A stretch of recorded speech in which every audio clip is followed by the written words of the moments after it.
Friends, કોઈની દુઆ તમારી પ્રગતિનું કામ કરી જાય છે. આ ઉપરથી હું તમને એક નાની વાર્તા કહું. એક રેસ્ટોરન્ટ હતી, સુપર ટેસ્ટી નાસ્તો મળતો હતો. સવારમાં લોકોની બહુ જ ભીડ થઈ જતી હતી.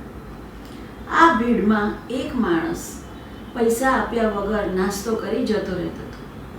3-4 દિવસ સુધી આવું થયું. બીજા માણસે આ વસ્તુ નોટિસ કરી. તેને જઈ રેસ્ટોરન્ટના માલિકને કીધું કે રોજ હું જોઉં છું એક માણસ નાસ્તો કરે છે અને ભીડમાં કોઈ જોવે નહીં એમ પૈસા આપ્યા વગર જતો રહે છે. રેસ્ટોરન્ટના માલિકે હસતા કીધું, મને ખબર છે, તમે આ એની પહેલાં કેટલાય લોકોએ આ વસ્તુની કમ્પ્લેન મને કરી છે. એક વખત મેં આ માણસનો પીછો કર્યો. એ સિગ્નલ ઉપર ભીખ માંગે છે અને રોજ સવારે અહીં નાસ્તો કરવા આવે ત્યારે ભગવાનને પ્રાર્થના કરે છે, હે ભગવાન, આ રેસ્ટોરન્ટમાં ખૂબ ભીડ હોય, હું ત્યાં નાસ્તો કરવા જાઉં અને કોઈને ખબર ના પડે એવી રીતે પૈસા આપ્યા વગર નીકળી જાઉં. જો ભીડ હશે તો કોઈનું ધ્યાન મારી પર નહીં આવે.